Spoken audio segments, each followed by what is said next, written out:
El título de este tema es espiritismo, búsqueda de la vida después de la muerte.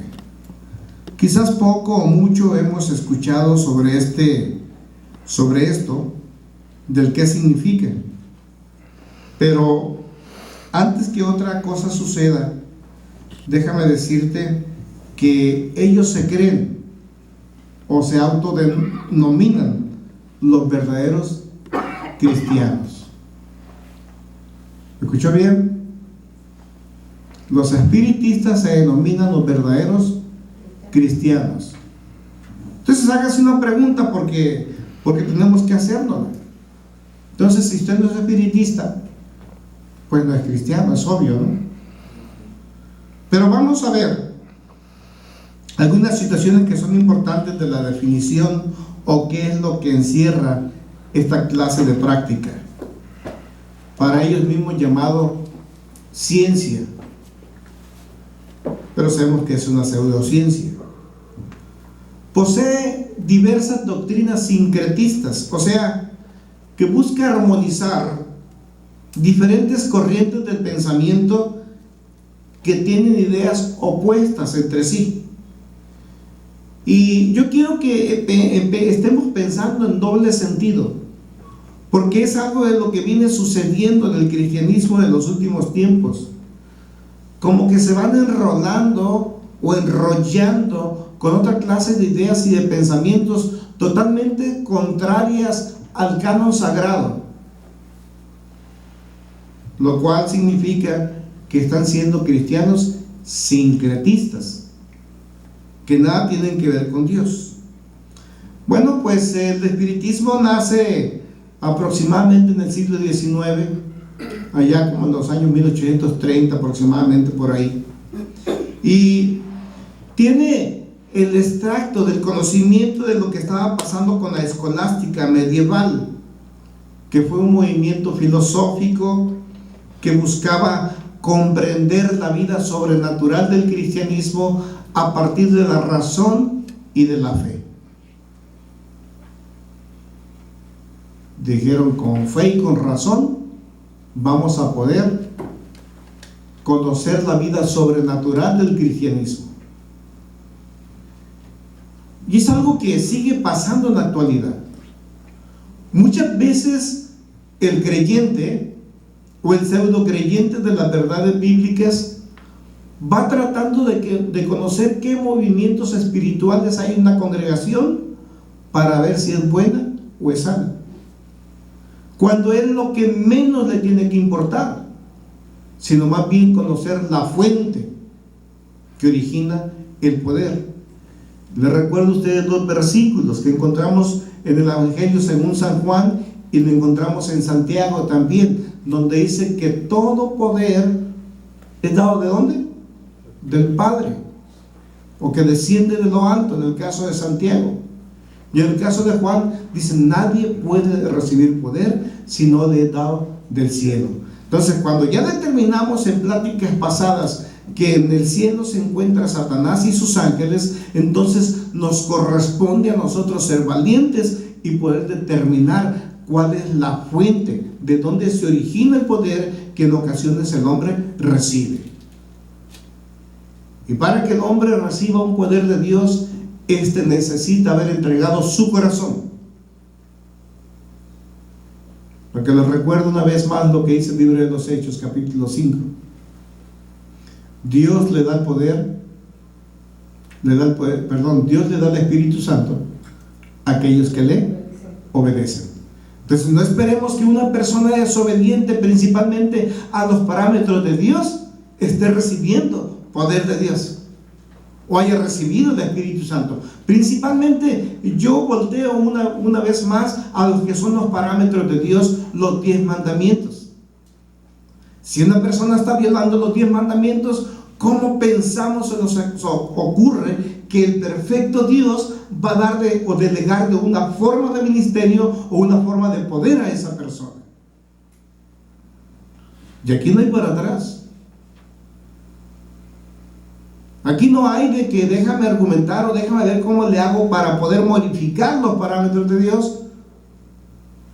porque no está de acuerdo a lo que yo creo, no está de acuerdo a lo que yo concibo, no estoy de acuerdo que Dios no vea mi capacidad humana para que conmigo, que soy una persona muy especial, haga algunos recovecos de torcer su propia ley o parámetros para podérmelos aplicar. O con esto sí cumple y con estos no. Entonces, es importante que podamos entender que existe una línea finita, muy delgada, muy sutil, entre el verdadero cristianismo y la práctica de otras corrientes que también son espirituales. Y cuando hablamos de corrientes espirituales, no hablamos únicamente de lo que procede de Dios, sino de todo lo que tiene que ver con espíritus. Y Dios es espíritu, y Satanás es espíritu, y los ángeles divinos son espíritus, y los ángeles demoníacos también son espíritus. Entonces, no decimos nada cuando nos referimos a lo espiritual, si con anterioridad no aplicamos el término correcto hacia qué es lo que nos dirigimos. Entonces, fíjese usted, siendo la escolástica medieval un movimiento filosófico que intentó usar la razón y la fe para comprender lo sobrenatural del movimiento cristiano, encontramos dos etimologías importantes en esta escolapia. La primera de ellas es la latina, que es scholasticus, que significa ser erudito o escolar, una persona que está aprendiendo. ¿Qué nos enseña la palabra? Que las personas que no han sido ministradas correctamente por Dios o que no aceptan la ministración de Dios son personas que siempre están aprendiendo, nunca llegan al conocimiento. ¿Por qué? Porque evaden los parámetros de Dios, quieren más. Nos parece muy poco lo que Dios nos revela. Entonces los espiritistas se consideran a sí mismos como la tercera revelación. Ya una revelación le fue dada a los profetas. La segunda revelación fue dada a nosotros a través de Cristo Jesús. Y dicen los espiritistas, nosotros somos la tercera revelación. Entonces tenemos que tener cuidado cuando escuchamos a algún predicador, o vamos a una iglesia, o vemos que un movimiento verdaderamente es fuerte en cuanto a explosión demográfica, eclesiástica, que está abundando en miembros. Tenemos que tener mucho cuidado cuando estos líderes hablan de nuevas revelaciones. Lo que te están diciendo es que son espiritistas. Lo mejor de ellos es que nunca usan una Biblia que pueda fijar en ellos parámetros de pensamientos, sino que todos son cuadernillos proporcionados por otros medium o por otras personas que tienen contacto con espíritus y lo elevan a una categoría de texto. Pero abundamos un poquito más. La segunda etimología es la escolásticos, que viene del griego. Entonces lo interesante aquí que tanta una como la otra nos hace ver que tiene que ver esta clase de filosofías con estar aprendiendo y llegar a ser eruditos, ser maestros. Se pretende comprender la revelación, lo que Dios ha diseñado, pero fuera del pensamiento y fuera de los parámetros de Dios. Hagámonos una pregunta: ¿podemos conocer a Dios fuera de la misma Biblia? Es una pregunta, conteste. ¿Usted puede conocer a Dios fuera de la Biblia? No. Es imposible, no se puede. Aunque ellos dicen, y ahí los cristianitos de enlace los he escuchado decir, no es necesario, con el simple hecho de que observemos la naturaleza, los astros, la revelación astrológica, las cartas, el tarot, con eso nosotros podemos conocer a Dios. Ah, caray. ¿A quién le creo?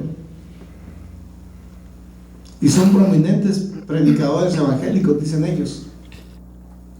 Y tienen seguidores que no te imaginas.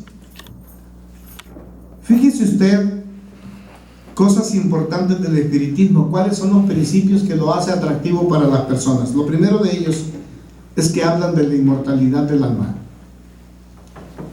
La pregunta a usted como cristiano: ¿es cierto que existe la inmortalidad del alma? A ver, ¿la hay o no la hay? Sí, pues no va a morir el alma. El alma no va a morir. Lo que va a morir va a ser el cuerpo. ¿Sí? Entonces el alma no muere. Ah, pensamos lo mismo, diríamos, ¿no? Es lo que piensan los espiritistas. Lo segundo, hablan de la naturaleza de los espíritus y su relación con los hombres. Dice, hay espíritus que están relacionados con los hombres. Bueno, aquí me brinca un poquito y te tiene que brincar a ti también, porque Jesús dijo que una vez que la persona muere ya no tiene ninguna relación su espíritu con el mundo de los vivos. ¿Qué le parece eso? Pero viene algo raro también. Hablan mucho de la naturaleza, hablan mucho de las leyes morales. Son éticos.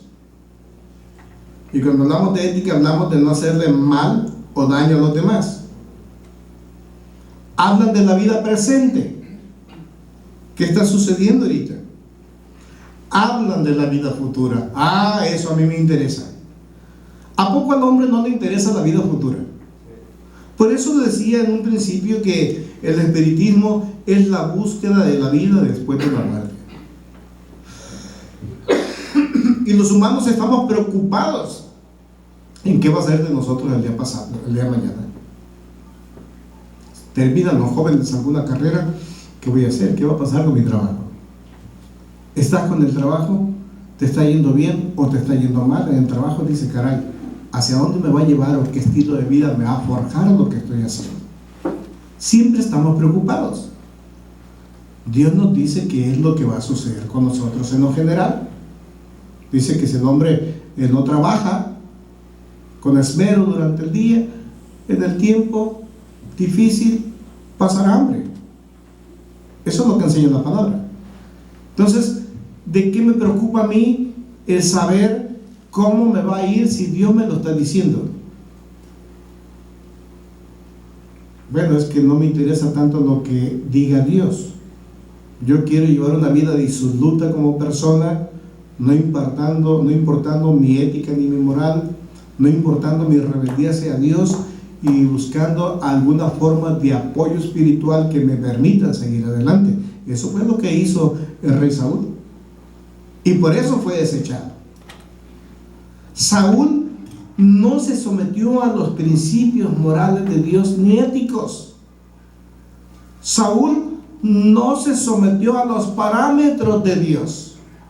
Y cuando el hombre, sea quien sea, no se somete a los parámetros de Dios, el hombre no le sirve para nada a Dios, sea quien sea. Ahora pregúntate, ¿aplica a ti esto? Pregúntatelo para poderte contestar. ¿Te aplica a ti? ¿Me aplica a mí? Me aplica a mí. ¿Le aplica a un prominente predicador? Le aplica a ese prominente predicador. Entonces, nos interesa mucho conocer el futuro de la humanidad, pero también hacen ellos un recuento de que los espíritus superiores, con ayuda de los medium, tienen la posibilidad de decirle a los hombres qué es lo que va a pasar. Y aquí cosa curiosa: los espiritistas dicen que no existen ni ángeles ni demonios, que esas cosas pasan nada más en nosotros. El demonio vive en nosotros, los ángeles también, Satanás también nosotros, porque Dios ha hecho espíritus buenos, dice, Perdón, Dios ha hecho espíritus y a cada espíritu le dio un libre albedrío. ¿Eso dice la Biblia? El libre albedrío, ¿a quién se lo dio? A los hombres. Entonces, como dicen ellos que el libre albedrío se lo dio a los espíritus, ellos deciden ser buenos o ser malos. Y los espíritus que son malos o que son demonios, lo único que te dicen es que son espíritus que no han evolucionado. Ah, caray, me vuelve a brincar. Significa que un espíritu muy bueno, demasiado bueno, pero súper bueno, llegará un día a ser un Dios. Sí. Como dijimos que tienen doctrinas sincretistas, como que ya estamos llegando al hinduismo, en donde todo ser personal bueno desde la capacidad humana es transformado, reencarnado constantemente, ascendentemente, hasta que llega a consumarse en un Dios. Es tremendo, pero más tremendo es que el cristianismo esté adoptando